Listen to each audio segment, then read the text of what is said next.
So while the polling is on, and let's begin the session. Hello, everyone. Welcome to this live webinar. I am Paresh Masade, CEO of WOW, and your host for today. So we basically help education institutions with the alumni relations and specifically helping the students with employability, giving them exposure to what's happening in the real life.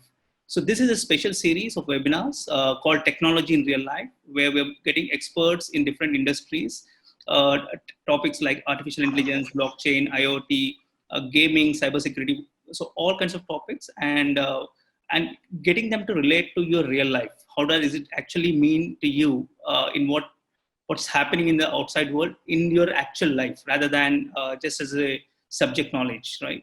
So we have with us a very distinguished guest, Mr. Surendra Tiparaju. He's the director at Microsoft. He's a leader in AI architects and in data and AI domain at Microsoft Hyderabad. He's also authored the book called Seven Sets AI. Uh, in terms of his background, bachelor's from MVSR College of Engineering in Hyderabad. He pursued his master's at BITS Pilani and also completed his MBA from IIM Kolkata. He's here today to help us understand what does AI mean to us in real life and how do we actually start our transformation. So welcome to this webinar, sir. Thank you, Paresh. Thanks for that introduction.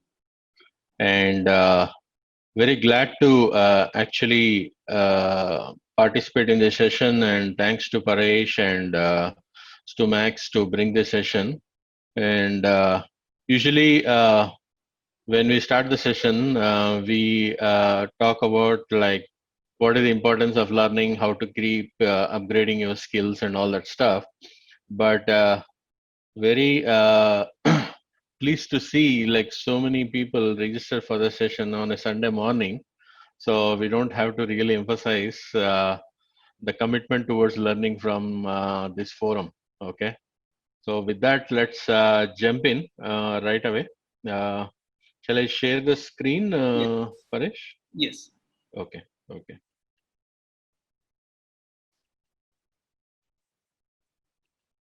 So to audience, meanwhile, there's a Q&A panel. You can post your questions in that, and we will take after the presentation completes. So I hope everybody is able to see my screen and Yes. clearly. Okay. Yes. Cool. Very good. Okay.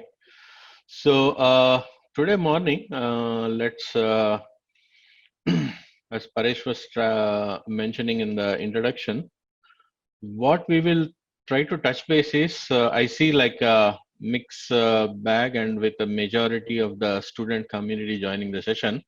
So what I wanted to really see, because we have an hour, while we visit AI, what is an AI in a new perspective in terms of the definitions and how the different communities and different domains view this area, and then we will also look at some of the market trends and how we are already surrounded by various AI applications around us, and why it is so important for us to really spend time in learning days, and how does like future holds promise in this area.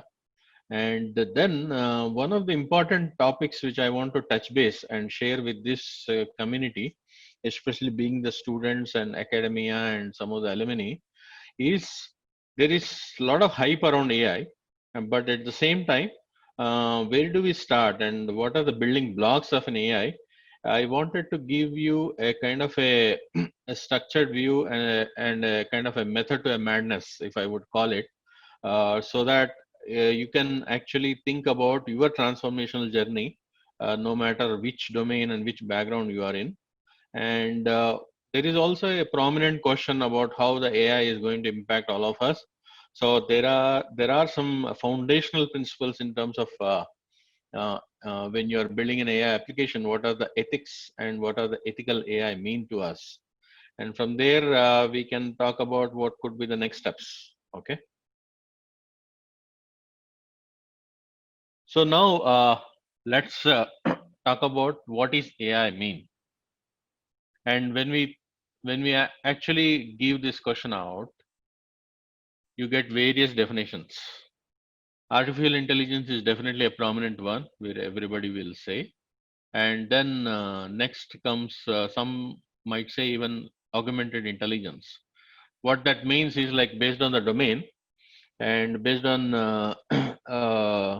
the situation you are in, if a machine which is in place on the field is able to collect some information and provide you the required information to make a decision, that's an augmented intelligence.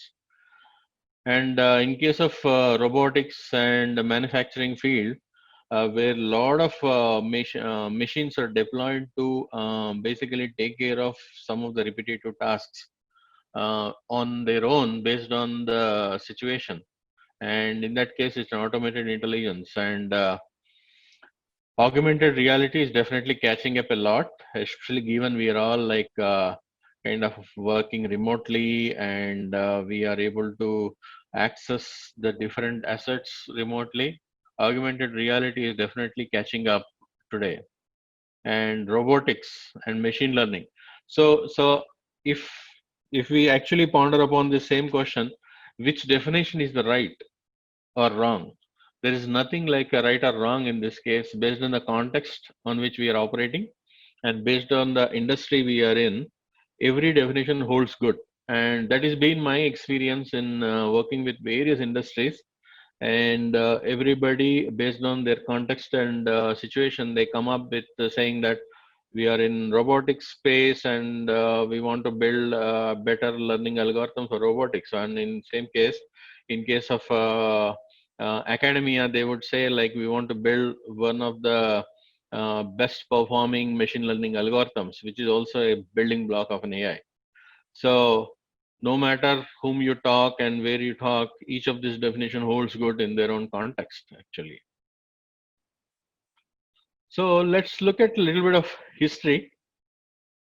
So AI is, even though a lot of hype and we've been like talking last couple of years, last 4 or 5 years, mostly on this, but it's quite old. Actually, most of us would not have been born when this name was coined, and it is all started in 1950, where Asimov, one of the prominent academia person, he basically defined the laws of robotics. And in 1956, there was a conference held, and that is where the first time the word artificial intelligence was coined.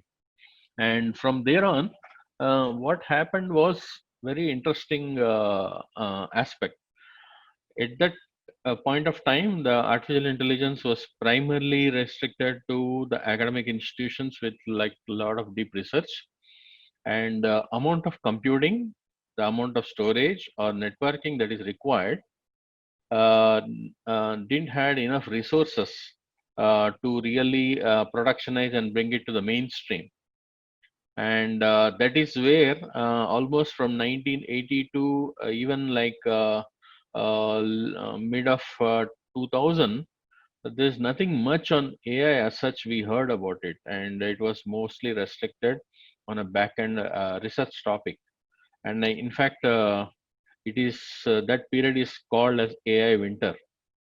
And in 2000, mid of 2000, what happened is ImageNet was one of the open source foundations that bring up quite an interesting challenge. That saying that they have collected, because the web and internet was catching up and slowly people were able to access these assets.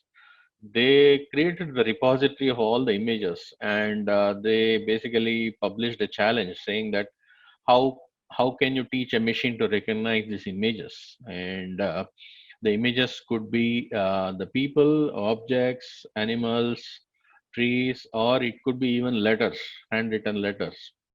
And that has basically triggered a lot of interesting thoughts subsequently. And that is when again the mainstream discussion on the AI has started. And that's and at the same time, a lot of technology revolution has happened. We have seen cloud computing catching up a lot of wave, and a lot of networking was coming into the mainstream, and a lot of computing power was available on even on the basic devices. And then we started seeing some mainstream applications started with Google, Microsoft, investing on this. And Google, in fact, 2015 reached a milestone in AlphaGo game. Actually, it made a lot of waves in the news, beating in a human competitor. And in subsequently in Microsoft AI research, the using the NLP technology, natural language processing, we are able to basically match the machine interpretation of the language close to a human to almost like 98%, sometimes even better. And from 2015, post that, we have seen AI in terms of everywhere around us, and it has been catching up a big time on this in this space. And aligning with that kind of a trend, uh, if you follow the market news, I've been studying a couple of the trends as a part of my role as well as part of the market research. McKinsey gave a very interesting insights actually. If you look at this graph, what they are saying is in next 7 to 10 years, if a company is actually looking into the trend of artificial intelligence and how it's going to impact their business lines and start investing, their profitability could go up to 120% in 5 to 7 years. But at the same time, if the companies are actually tuned to it and but actually not doing much except just following the trend, probably they will be in a 10% profitability. But if the companies enterprises are not investing or not tuned to this trend, probably the existence is questionable in future. Okay, very interesting insight there. And at the same time, if you apply this logic, who are all going to get impacted with this changing trend? So if you look at the right side graph, the fundamental aspect here is it's not just one industry. If you look at travel, if you take oil and gas, if you take media, entertainment, agriculture, banking, telecommunication, pharmaceutical, insurance, every aspect of it is going to get impacted in some or other way with this changing trend. And in fact, they conclude with a very powerful statement that by 2030, at least 70% of all the companies in the world will have at least one of their business lines operating completely using AI. That means basically the machines will interpret, understand the patterns, make the decisions, and then operate the business model. And this is not just like one study. There are tons of studies out there on the McKinsey side, which basically reinforces the importance of this topic. And especially given the last 3 4 months, the amount of the chaos and the pandemic impact on all of us, this technology is, I don't think it will even wait for next 5 to 7 years. It might happen in like 2 to 3 years uh, ahead, and we would be actually swept by this wave. And even when I see the kind of changes with respect to the education, the kind of seminars like today we are holding 100 to 200 plus people seminars just like that on a remote platform, which would have been kind of a challenging task if we have to arrange this in physical with respect to this topic in a couple of months back. Okay, so no matter what, which industry, which domain, which background you come from, actually it's better to get engaged and start uh, navigating towards embracing this technology in your space. Now let's look at a couple of interesting applications around us. Weather forecasting. So AI has been used for quite some time in this space, pretty long actually. It's been in the uh, operating mode with respect to weather forecasting for quite some time. And here what happens is the data get collected over the different weather stations, and there is an historical database about the weather patterns. And then there is a sequence and a bunch of algorithms combined together which crunch through the real-time data from weather stations and also the historical data to give you the weather prediction. So there is a data from the sensors, the data from history which get crunched and processed, and a probability is applied to bring you the weather forecast. That's been happening day in day out on everyday basis. If you look at any of the e-commerce sites, lot of recommendation engines about what you bought and what are the likely products in that space, and which are the other things that match to your interest and the preferences. There are a lot of recommendation algorithms which is based on fundamental AI logic there. If you look at any of the social sites, Facebook, where the people get tagged when you upload a picture, there is a powerful visual algorithm that is running to tag these people, and it's happening continuously. It is happening around us seamlessly without even we noticing it specifically, and it is learning on the fly. If you have looked at a couple of devices which are coming, I'm sure most of you got exposed with Amazon Alexa and Google Assistant. What's happening there is actually a real-time interpretation of your language, processing of your language, searching through the huge amount of database for the relevance based on the intents of from that language which you have interpreted, and bring you the response instantaneously. And there's a lot of algorithm, lot of networking, lot of computing that is happening behind such a unassuming small device. If you look at latest Office 365 tools, lot of tools are having lot of microservices which are actually running the point services with respect to algorithm to bring you the best format ability for the tools of your document or to a presentation, or a lot of algorithms are embedded within Excel to give you a trend charts, or which will help you with respect to the forecast and so on and so forth. So a lot of microservices are operating seamlessly behind us.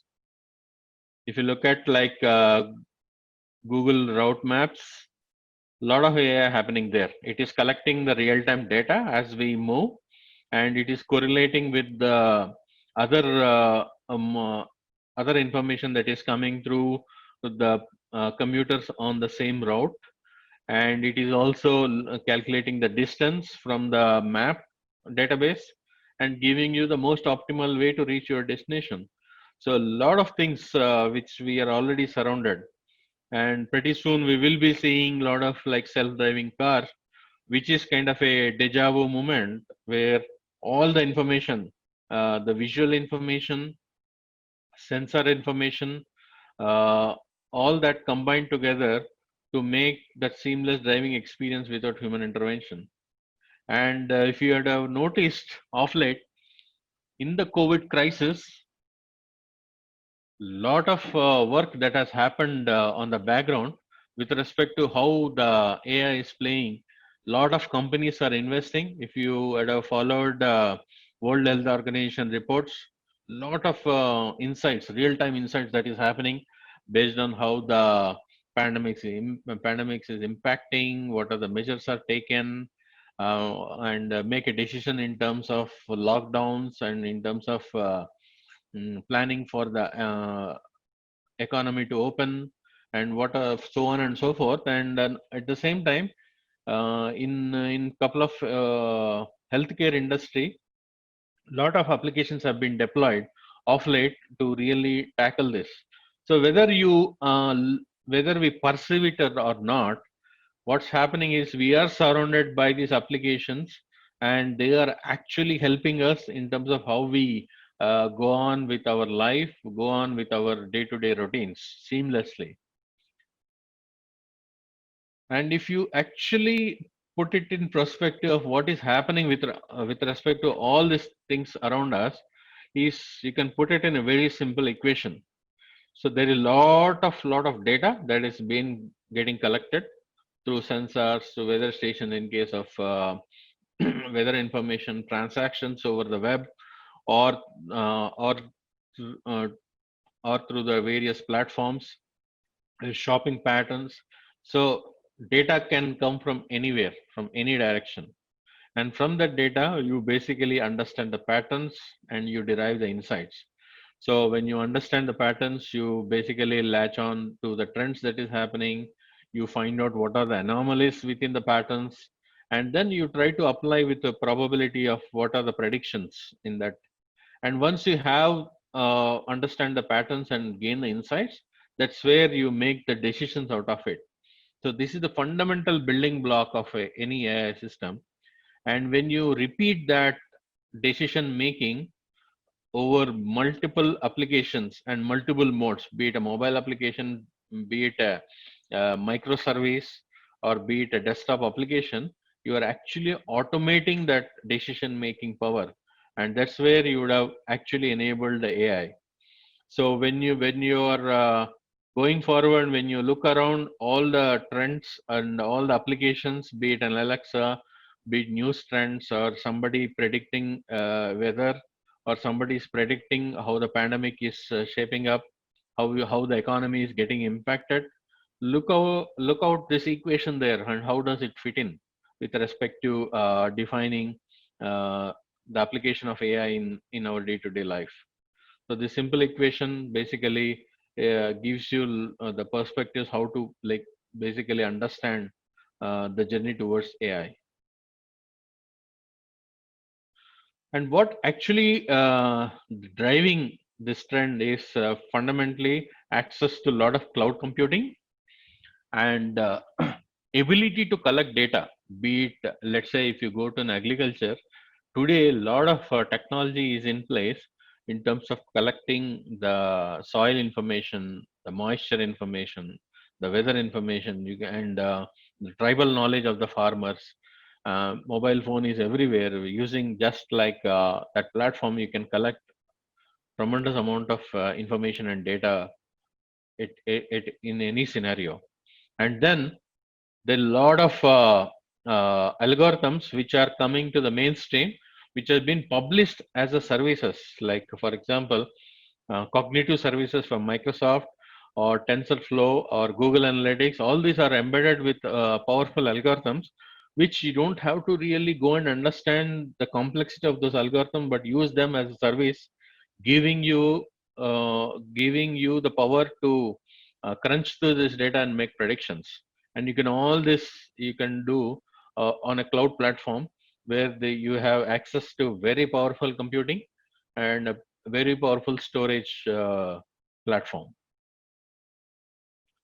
So if you look at every major company, even though I captured only few companies here, they are investing on this space heavily in various dimensions, be it like smart agents, end user applications, developer services, or infrastructure, and a lot of open source toolkits. Uh, in every aspect of it, they are applying some or other way to basically bring this AI services to the mainstream. And even though these are like Microsoft, Google, IBM, but there are a lot of startup companies which are investing in a very specific areas like robotic process automation, natural language processing, analytics, like seamless analytics. A lot of services are out there which are basically the microservices using AI, which are coming in mainstream. And as we progress in next months and years, you can see more and more the services coming into the mainstream, and more and more applications built into this, be it like household applications as simple as doorbells, or your microwave ovens, or washing machines, or uh, various applications. And at the same time, at the enterprise level, be it security server lines, healthcare applications, all will have some or other AI services part of this ecosystem. Now let's look at the core piece of all the intelligence that operate behind AI. What are the key pieces of it? So we have seen that a lot of data that is required in order to really crunch those and understand those patterns.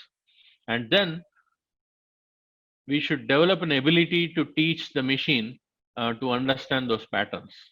that is build and train the machine to understand those patterns, and then deploy for using within whatever domain or application you are in place. So if you look at it, the three key building blocks is getting the data, ability to teach the machine, and then deploy for usage. So let's look at how this evolution happens with respect to transformation from any domain. So the key aspect here for enabling or transforming towards artificial intelligence is getting the data. And once you have the data, the real value of that data happens only if you are able to make an action out of it. Otherwise, it's like scattered uh, data landscape without any use.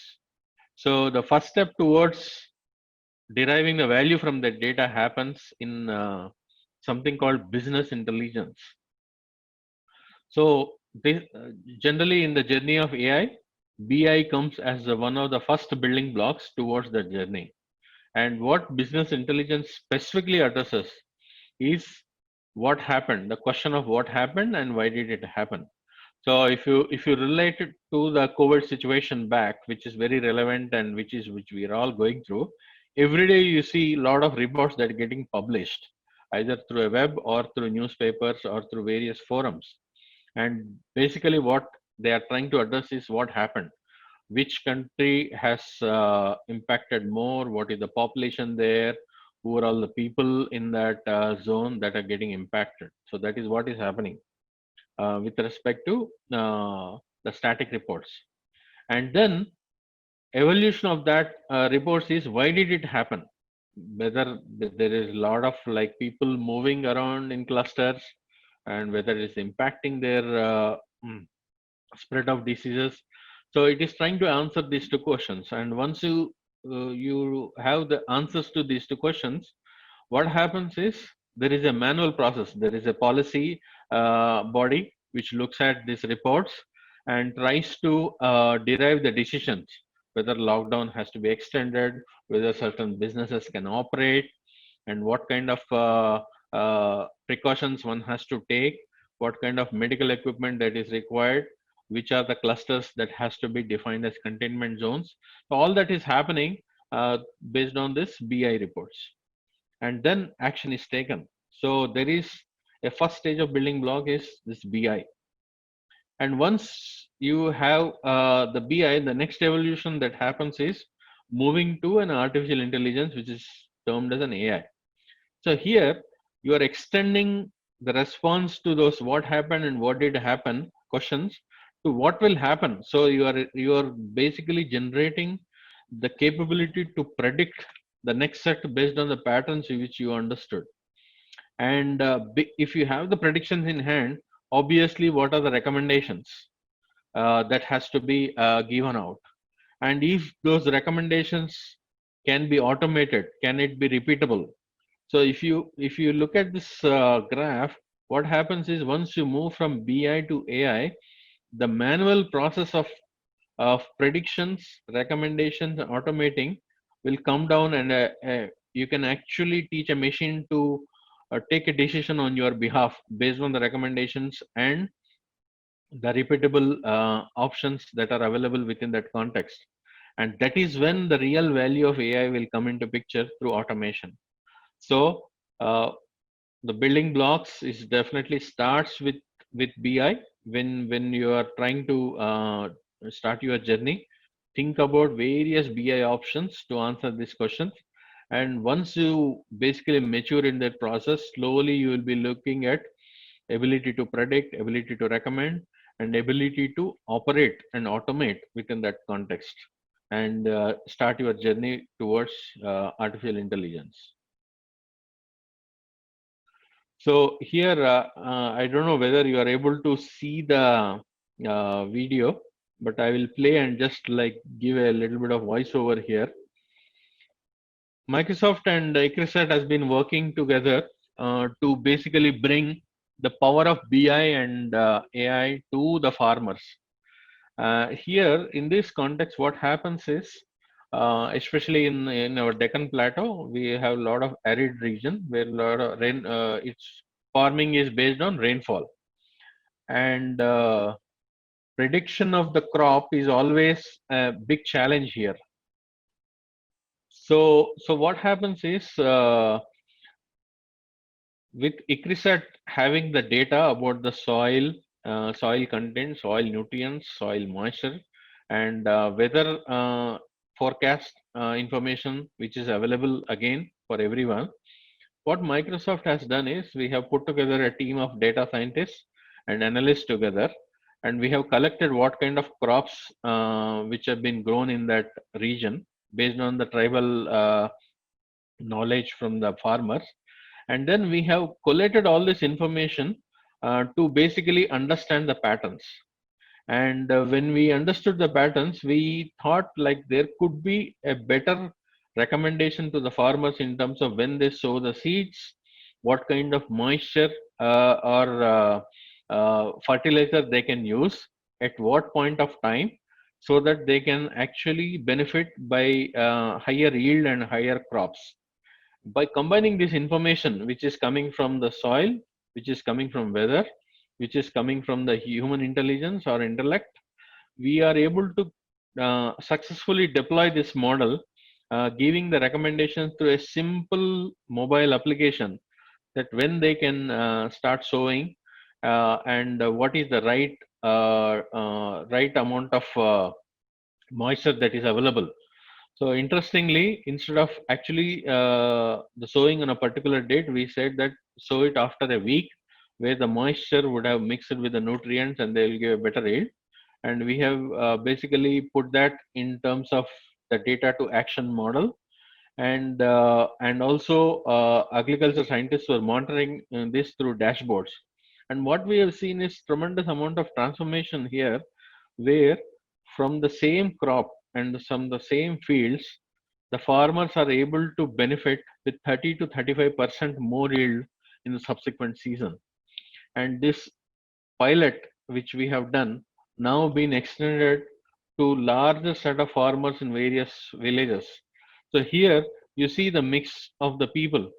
There are farmers which are not basically directly connected with the technology. There are data scientists who are connected with algorithms, where there are architects who are connected with technology. We are able to deploy this and really help uh, the core bottom line with respect to the yield from the crop. So you see the power which we can bring using this combination of technologies to the basic domain of agriculture here.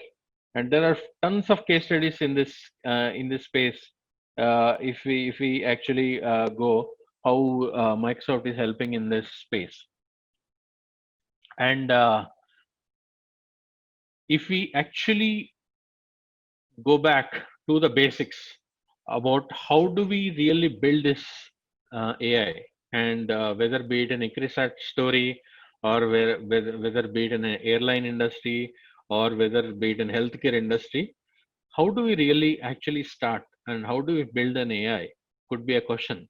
And there is a kind of a misrepresentation from the industry, where a lot of coaching institutes are like bringing teaching Python as an AI, or database data wrangling or data manipulation as data scientists. So that is where actually we need to go back to the drawing board to understand. And there are two fundamental building blocks here. First is try to understand the intelligence.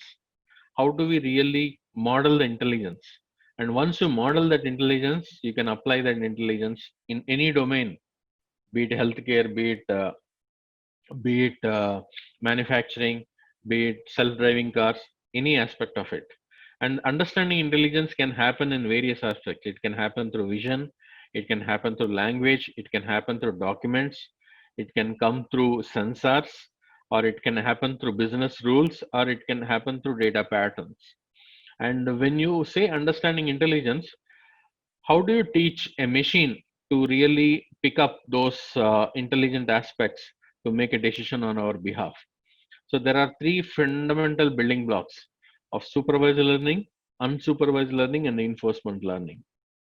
So let's quickly look at these three steps in this space. So what is supervised learning? So supervised learning is actually collate a lot of information. Let's say you wanted to teach a machine to understand uh, an image. So you basically give uh, tons of images, millions of images, and you annotate what is that image represent. In this case, like you give images of apple, and you say that every time that image is processed, you annotate it as an apple. And next time when you deploy this using, let's say, simple mobile application, and give a apple image, the model should be able to predict and tell that it is able to predict it is an apple. So here you are basically giving the data and annotating manually. That's why it's called supervised learning. If you move to a next stage, which is called unsupervised learning, here you are not actually annotating, you are just giving millions and millions of images and let the machine do the crunching portion of it through its computing power, where it is able to classify the images into different segments. In this case you are giving like uh, various images of various fruits, and the machine is just basically classifying it into various categories, and it will not know whether it is apples or pears or bananas, but that's where it has just classified it. And here you can apply the annotation to deploy the model for real usage. And the third aspect comes is the reinforced learning, which is pretty interesting, where you have deployed the supervised learning through annotation, but when you deploy that model and suddenly you basically give a different set of an image, which is like a green apple in this case, it would have missed that prediction as a different fruit. In that case, you reinforce the machine learning algorithm with new set of images. Basically you are giving more training towards the machine that apple could come in various variations. It could be in a green color, it could be a logo, or it could be in red color. And machine basically updates the algorithm or its learning patterns through new probabilities, and you deploy that model. And this is kind of a continuous learning process where the reinforcement learning is happening. So this is the third set of learning in terms of how do you basically mature your machine learning algorithm to deploy in a real time situations. And once you have that all the three modes, actually in real life you will see all the three modes operating, whether be it a supervised learning, reinforcement learning, or unsupervised learning in various scenarios, be it customer retention, diagnostics, recommendation systems, uh, or in case of reinforcement learning, robotic navigation. Self driving cars use a lot of reinforcement learning. The gaming systems, as the gaming person elevates in the different levels, the reinforcement learning takes over to make the game more interesting and more complex. And in some cases, anomaly detection, especially credit card fraud detection, use a lot of anomaly detection to see if there is changing patterns of how the credit card is used. And the semi-supervised learning is another aspect which is an extension of these learning systems. So there is a lot of these services which are actually evolving day in day out, and they are available as services in various modes. If you look at like Microsoft Cognitive Services, use all these aspects to make it seamless to embed these learning systems within various domains in a simple applications. Now, the once you have this understanding learning, can you really go about and start selling your service in an enterprise or to a customer? That's where the real challenge happens. So, last many years operating through in this space, one interesting aspect I could derive from my experience is a lot of hype around it, lot of reference architectures, lot of services in artificial intelligence, as we have seen, in terms of services, in terms of algorithms. But when you actually go and talk to a customer, when you are talking to an enterprise, the the fundamental question that comes is, where do we start? and how do we start? Who are the right people to start this journey? And time and again, if you can successfully answer this question, is where the deal gets signed, and you would have actually enabled your journey successfully. And with my experience and talking to various experts in the industry, I could basically see that there is a pattern and there is a method to this madness within laying out with respect to 7 steps where one could start the journey. And these 7 steps are basically organic in nature, evolving in nature, and every time you basically elevate from one step to other step, you are actually walking towards your transformational journey. So the first step starts with data mission. The second step is building a comprehensive data platform. Your ability to basically put the data and ability to understand the data, which is the third step, and then search through the data which you have collected, and then crunch through that using computing analytics, and then relate all that analytics back to your domain. That is basically finding the relationships between the various domain aspects within the business, and then consume that AI services. And once you start consuming, you will generate more data, and then you basically repeat this process. This is precisely what I have basically collated and captured as part of my recent book, Seven Sense AI, which is published. Which is kind of a design book for you to go through each of these steps and then start your transformational journey. Okay. So here, what we will do is in next few minutes, we'll quickly go through the steps, the essence of the steps, and how this is going to help you with respect to transformational journey. So before getting into the steps, we can give a quick pause. Paresh, is there any quick Q&A which we can take up? Sure. So there are many questions that are being posted. Most of them are specifically regarding how is it applied in their field, which we'll probably take at the end. There are a lot of Okay. different domains that people have posted. Okay. One question that people have asked is how do I make career in artificial intelligence, and that's probably what you're going to cover as well.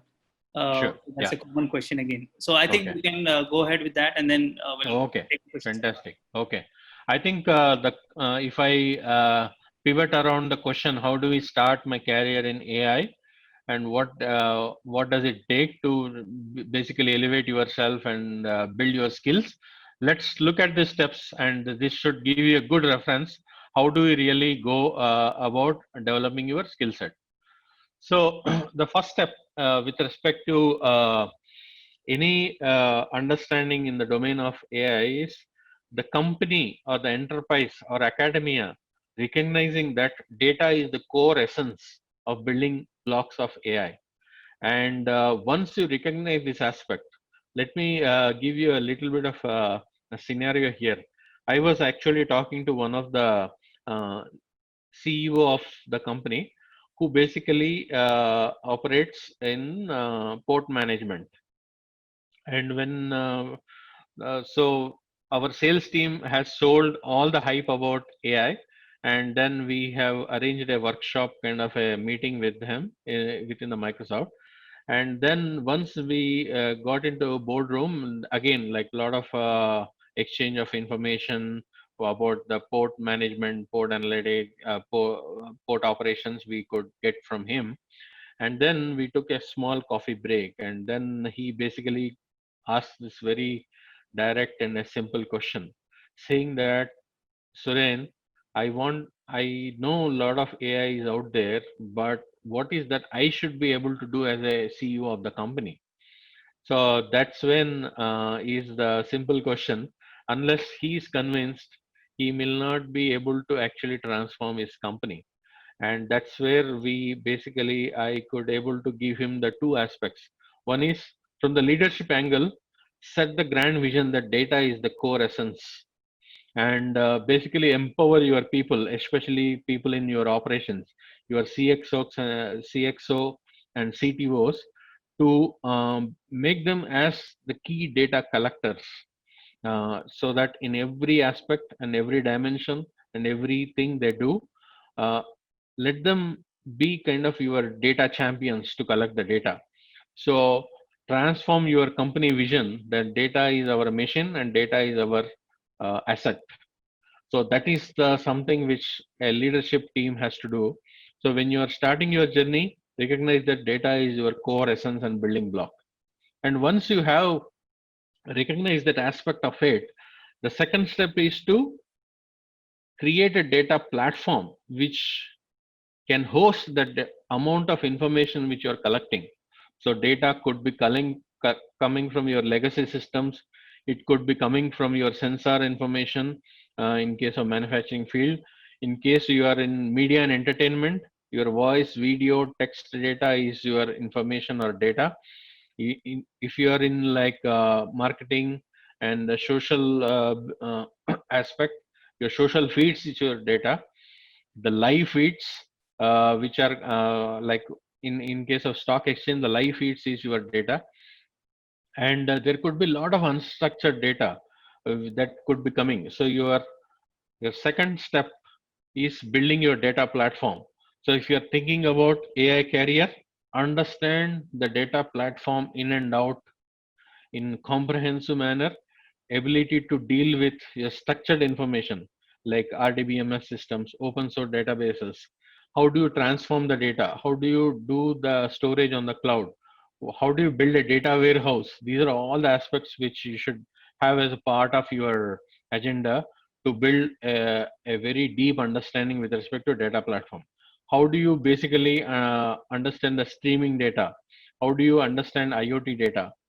And various technologies, Hadoop, Spark, blob storage in case of media data, data lake storage, voice and video sources. How do you store the data, retrieve the data? How do you store the image information? How do you store the video information? Ability to crunch because video and image information, voice information comes with a lot of complexity. How do you crunch that information in a very fast way and ability to access that information right away in a simple application like a mobile application. So understand your data platform in and out. So various career options, whether it be database administration, operations, data wranglers. Data wranglers deal with a lot of data transformation to make it ready for your analytics. And data engineers, ability to store the information. Very important building block here. Once you start building your data platform, discovering the data is very important aspect of it, like classifying the data, which is the information which is having personally identifiable information, secured information, ability to basically trace the data from where it is being sourced and what is the key features within the data, and understanding the taxonomy. Like for example, in case of a pharmacy, a specific set of taxonomy is applied. In case of manufacturing, a different set of taxonomy is applied. In case of education, a different taxonomy is applied. So ability to understand the taxonomy of the data is very important. And then ability to label the information. For example, if you are doing image recognition and if you're deploying a traffic management system for a transportation industry, you want to recognize all the cars that are going on the on the road. In that case, you should be able to label that information, each of those vehicles, through labeling those information. So that is called data decoration. In case of text information, ability to understand parts of speech for your natural language processing. And a lot of this process can happen manually or through a systematic process. So ability to tag the information is the third stage with respect to your building blocks towards AI. And once your ability to store and understand that, then you can deploy the search engines on that data. And search engines can come through keyword search. So you would have actually like in case of employee database, ability to search using employee name, employee ID, employee gender, or employee location. These are all keyword searches. Or you can deploy the structured search by creating data catalogs, by creating data partitions, both from historical aspect of it and the mainstream aspect of it, indexing that information. So as a career in AI, as an academia in AI, you should have a deep understanding in terms of what are the search technologies that can be deployed. And the latest and evolution with respect to search is hybrid search, where you can apply some fuzzy logic. What are the documents which are having similar content? What are who are the celebrities who are close to this image? What are the locations which are resembling the similar nature with respect to, like for example, you want to correlate the successful crop yield in Brazil to Indian conditions, then what are the similarities in these two aspects? A lot of fuzzy logic involved in that. So you should be able to understand what are the evolution of such technologies that is happening as a data engineer. And once you have that step, the next step is deploying analytics.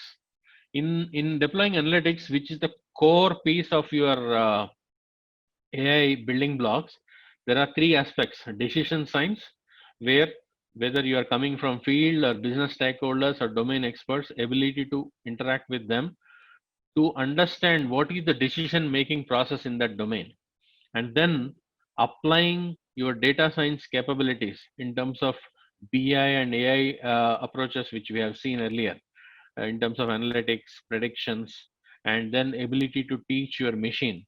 And then once you have a successful model, deploying that into the field, the data engineering, very important aspect, and ability to monitor what you have deployed through your production monitoring and DevOps process.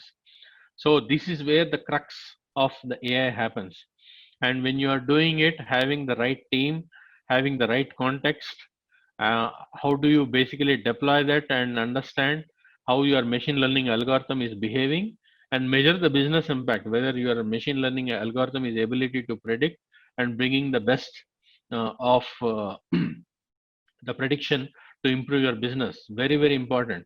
Unless this business impact is being showcased, no amount of decision science, data science, and data engineering is going to really bring the value. So always keep in mind, in whichever context, how do you really showcase the improvements? How do you showcase the value of what you deploy? That's a step 5. And once you have your algorithm built in, you should be able to relate what you built with respect to your business. Who are the people who is going to use it? Where all you can deploy it?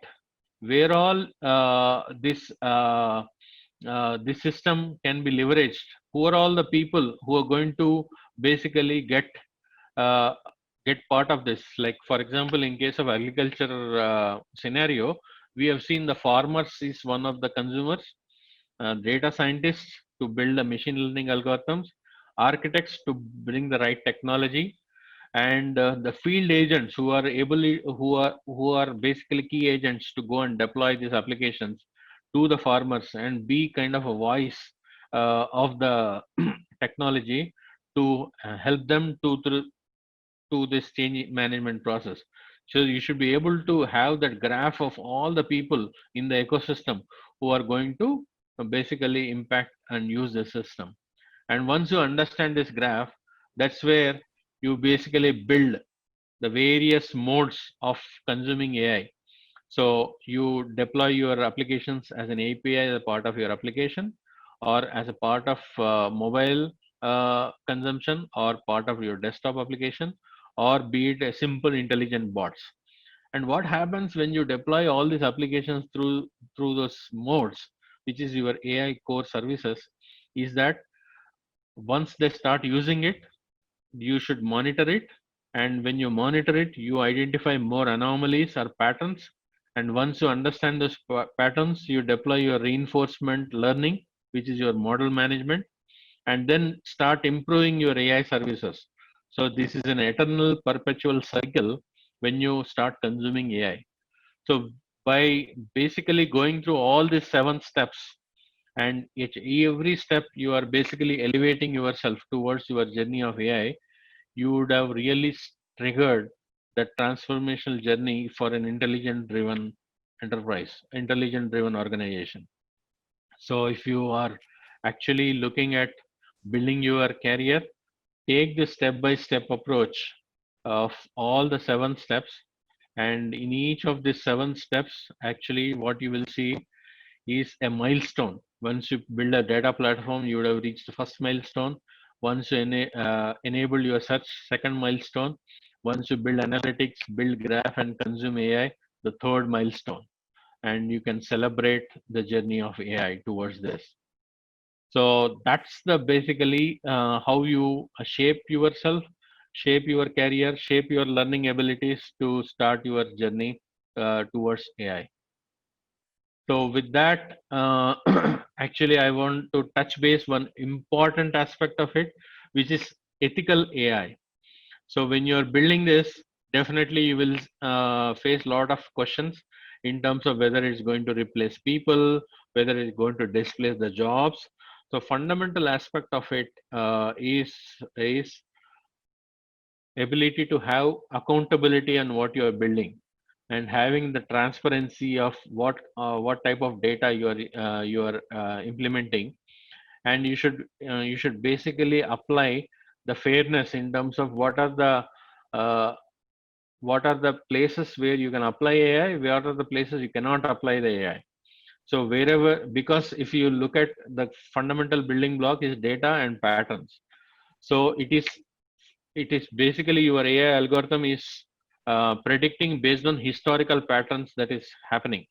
But the human intellect and ability to having that intelligence, which is based on the human intellect, is never cannot be simulated using AI algorithm. So you should be able to have a fairness with respect to your algorithm, and your reliability and safety. Anytime a human intellect can override those predictions. So you should build your infrastructure so that reliability and safety can be ensured. And always very important to safeguard the information which you are collecting, so that you are not unnecessarily exposing the people and their information when you are building this. And you should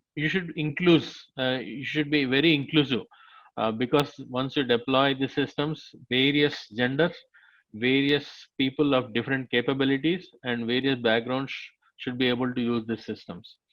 So when you are building, very very important that you stick to your foundational principles and your value system with respect to the system. And in fact, every company is investing heavily to bring this principles into every aspect of artificial intelligence services. So now let's quickly summarize what we have seen. What we have seen, what is AI mean, and how we are all surrounded with various AI applications. We have seen the trends within AI. We have seen the fundamental building blocks of understanding intelligence and applying the intelligence. We have seen the core aspects, how to build the AI. We have seen the drivers of AI. We have seen the building blocks of AI, which is basically business intelligence and artificial intelligence. And we have seen what are the foundational principles of an ethical AI. And we have seen all the 7 steps in an organic fashion, how you can step by step approach towards the journey of AI. So with that, actually, you can zoom through your career with respect to the evolution, with respect to the changing trends that is happening. And with that, actually, I want to basically pause here. And thanks to Wave for getting this session. And we can hold on here to take some questions, reflect on your inputs, and any aspects which you want to share here. Okay. Sure. So Paresh, please like open up for questions so that we can spend some time. Sure, sir. Thank you very much for this wonderful, insightful session. Very interesting and very step by step. You actually covered entire aspect. So the questions majorly are on the ways of like how it applies in their own field. And Okay. to start with, Abhishek Chanda asked the question, what is the future and present application of AI in civil engineering? Okay. Very nice. Okay. So with respect to civil engineering specifically, what's happening is smart buildings is one of the areas which you can start with. When you say smart buildings, not just like raising the structure and keeping it. How do you really, from the planning process, from the blueprint to the real structure, what is the optimized way in order to really get your project running? And once you have your structure in place, how do you operate that building with respect to the facilities, with respect to air conditioning, with respect to the whole operations of that building is one very important aspect. In fact, if you are interested in that, go to YouTube and search for Microsoft and UEM. If I can, I'll just type in the. yeah, Microsoft and UEM. If you search, there is a very interesting case study where the building management and Microsoft put together a smart building architecture there. And a lot of civil engineering, lot of infrastructure engineering played a key vital role. And that smart building is now evolving as a service in this space, and that is definitely a promising feature for especially in this space. So this one question that was posted during the sign up was like, what are the applications in food technology? In food technology, Yeah. okay, that is very good topic. In fact, what we have done with one of the food processing industry. So there are two aspects, two are actually more aspects, but I will touch upon two aspects here. When in the food processing industry, supply chain management is very important aspect of it. So the supply chain management comes with lot of challenges in terms of sourcing the vegetables or sourcing the food, and then deploying to the end consumer. So a lot of aspects which come into picture in terms of securely transferring them, and ensuring that the food doesn't get decayed, ensuring that the quality is maintained, ensuring that once the food is deployed, how it is consumed properly, and recycle management within the operations. These are all aspects of it. So the whole food supply chain management itself is one of the very complicated complex topic, and where a lot of AI technologies are applied here. And second aspect is, actually, if you look at like Lay's chips or ketchup or a lot of other things, very interesting research is happening here. The when you're like, you would have seen the Lays has thrown a challenge couple of months last year, I think. They wanted to create new flavor of chips, and they did a lot of crowdsourcing there, where people are able to basically upload their recipes. Now on the back end, once all the recipes come into picture, there is one crude way where they can make chips with every recipe that is being posted, and then food experts basically taste it and approve and reject it. That involves a lot of cost, at the same time lot of the human effort. So what they have done is basically at the back end, every food or any composition of recipe comes with some basic basic material and basic composition, based on historical analysis, and based on like amount of salt, amount of sugar, amount of carbohydrate. There is a proportion towards that. So they have created some interesting algorithms where these recipes are analyzed using those AI algorithms, and those AI algorithms will tell whether such a so and so recipe can bring out a quality product or bring out a good product. And then with that filtration, they are able to basically boil down to few specific recipes, and then actually build those recipes. So here if you see, seamlessly AI is playing a role in terms of actually filtering it out of recipes without actually tasting it. A very, very interesting algorithm. So in food technology, very interesting research is happening. You can focus on supply chain logistics and even the composition logistics in terms of how the AI can be applied. So basically, there are a lot of areas that people have been asking. I don't know if we will be able to take all of them because like at least 21 questions are there on those lines.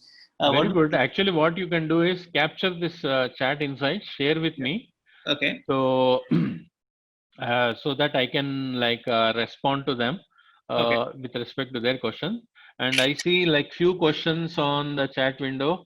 Intrusion detection system of networks from Kachvimat Amit, I think. Yeah. Very good question here. What's happening is like you see the surveillance systems which are deployed in every apartment, every manufacturing facilities, and usually a security guard is deployed looking at all those cameras, which is a very, very tedious job. Here, you can actually build a vision or image recognition algorithm and then train that algorithm whenever the intrusion happens, what are the patterns, and then AI basically takes over there to see if there is a anomaly or an intrusion that is happening and highlight only the image coming from that camera so that immediately a security personnel can be deployed. And this, in fact, this is not like kind of a futuristic thing. This is happening already in some of the facilities, especially on the security surveillance systems and military systems. This is already been deployed. Okay. Sure. And So there's I'll quickly randomly sample it and see if there is other questions. one is Uh, defense and security, AI in defense and security. yeah, I think I just like touched upon that.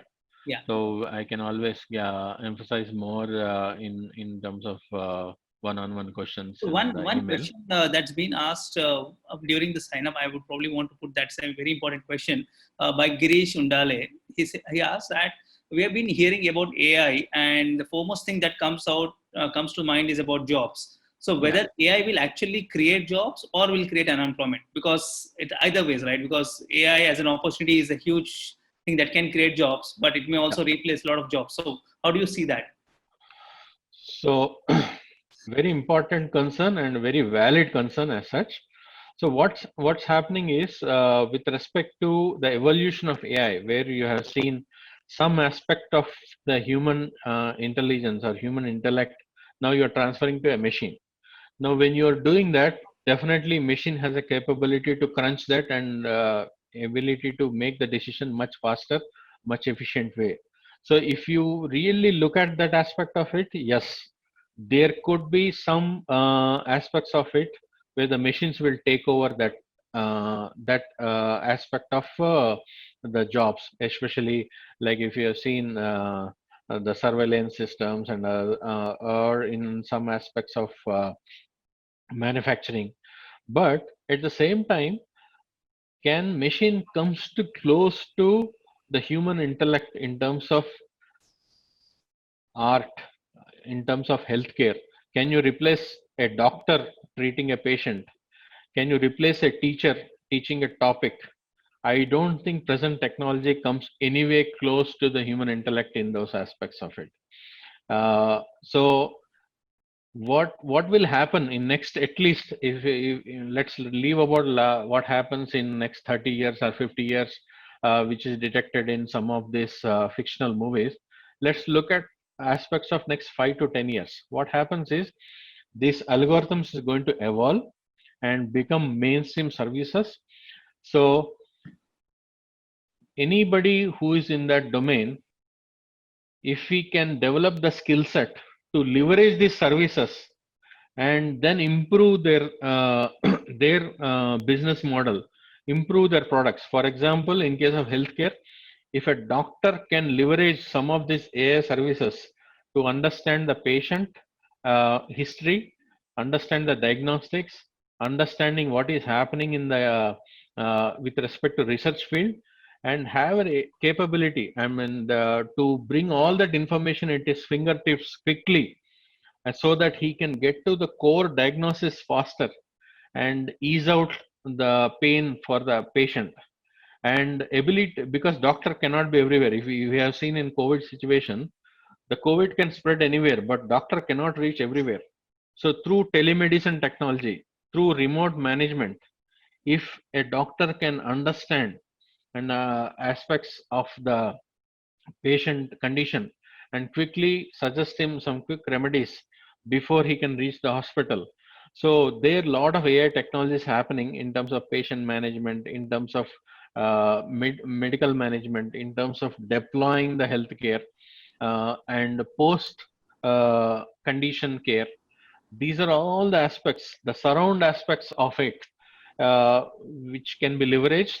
And so in Crux, what happens is machine will not replace the human beings in future, but definitely people who are leveraging these machines will replace the people who are not leveraging these machines. Sure. I hope you get my point. Sure. The people who are leveraging AI will replace the people who are not leveraging AI, rather than AI replacing the people. Sure. Yeah. Interesting. So, audience, we have a lot of questions. We will answer them, each of them. We'll coordinate with Surendra sir and actually try to answer all of the questions. We are offshore of the time. It's already 11:15. Sure. Yeah. Yeah. We will have to end the session. I would like to thank you.